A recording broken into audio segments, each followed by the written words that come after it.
दोस्तों, जिंदगी है तो संघर्ष है, तनाव है, काम का प्रेशर है, खुशी है, डर है। लेकिन अच्छी बात यह है कि ये सभी चीजें स्थायी नहीं हैं। कोई भी परिस्थिति हो, चाहे खुशी की या गम की, कभी स्थायी नहीं होती। समय के साथ ये परिस्थितियां बदल जाती हैं। ऐसा अधिकतर होता है कि जीवन की यात्रा के दौरान हम अपने आप को कई बार दुख, तनाव, चिंता, डर, हताशा, निराशा, भय, रोग इत्यादि के माया जाल में फंसा हुआ पाते हैं। दूर से चींटी की तरह महसूस होने वाली परेशानी हमारे नजदीक आते आते हाथी के जैसा रूप धारण कर लेती है और हम उसकी विशालता के आगे समर्पण कर परिस्थितियों को अपने ऊपर हावी हो जाने देते हैं। जो परिस्थिति हमारे पूरे वजूद को हिला डालती है, हमें हताशा, निराशा के भंवर में उलझा जाती है। एक एक क्षण पहाड़ सा प्रतीत होता है और हम में से ज्यादातर लोग आशा की कोई किरण ना देख पाने के कारण हताश होकर परिस्थिति के आगे हथियार डाल देते हैं। अगर आप किसी अनजान रेगिस्तान में फंस जाएं, तो उससे निकलने का एक ही उपाय है, बस चलते रहें। अगर आप नदी के बीच जाकर हाथ पैर नहीं चलाएंगे तो निश्चित ही डूब जाएंगे।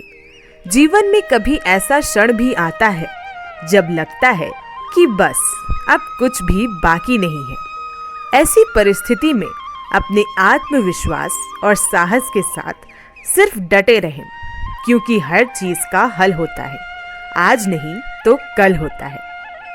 तो दोस्तों, आइए इसी से जुड़ी एक सुंदर कहानी सुनते हैं। एक बार एक राजा की सेवा से प्रसन्न होकर एक साधु ने उसे एक ताबीज दिया और कहा कि राजन, इसे अपने गले में डाल लो और जिंदगी में कभी ऐसी परिस्थिति आए कि जब तुम्हें लगे कि बस अब तो सब खत्म होने वाला है, परेशानी के भंवर में अपने को फंसा पाओ, कोई प्रकाश की किरण नजर ना आ रही हो, हर तरफ निराशा और हताशा हो, तब तुम इस ताबीज को खोलकर इसमें रखे कागज को पढ़ना, उससे पहले नहीं। राजा ने उस ताबीज को अपने गले में पहन लिया। एक बार राजा अपने सैनिकों के साथ शिकार करने घने जंगल में गया। एक शेर का पीछा करते समय राजा अपने सैनिकों से अलग हो गया और दुश्मन राजा की सीमा में प्रवेश कर गया। घना जंगल और सांझ का समय, तभी कुछ दुश्मन सैनिकों के घोड़ों की टापों की आवाज राजा को आई और उसने भी अपने घोड़ों की एड़ लगाई। राजा आगे आगे, दुश्मन सैनिक पीछे पीछे। बहुत दूर तक भागने पर भी राजा उन सैनिकों से पीछा नहीं छुड़ा पाया।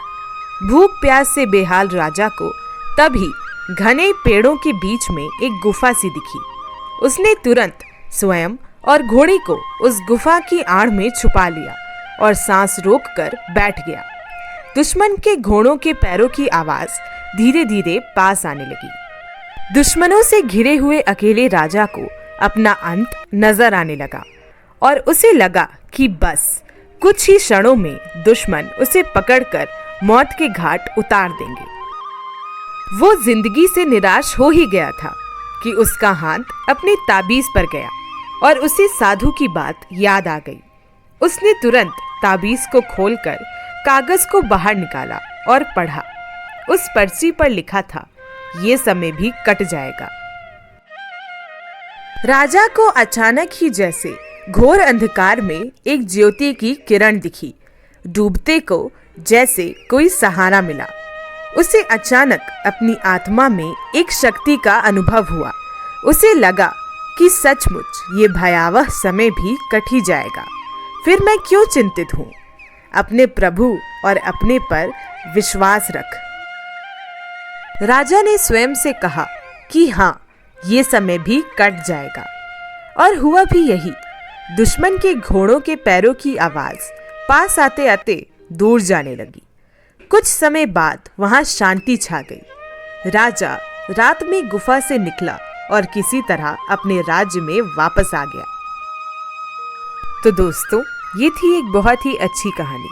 अगर आपको ये वीडियो अच्छा लगा हो तो इसे ज़रूर से लाइक कर दें और मेरे चैनल को ज़रूर से सब्सक्राइब कर दें और ऐसी अच्छी वीडियोस देखने के लिए। और मेरी बाकी की वीडियोस भी ज़रूर देखिए।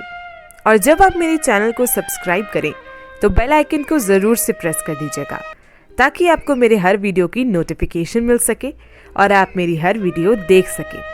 तो दोस्तों, अब मिलते हैं अगली वीडियो में कुछ और ऐसी ही अच्छी, सच्ची और प्रेरणादायक बातों और कहानियों के साथ। तब तक के लिए राधे राधे। और ये वीडियो देखने के लिए आप सभी लोगों का बहुत बहुत धन्यवाद।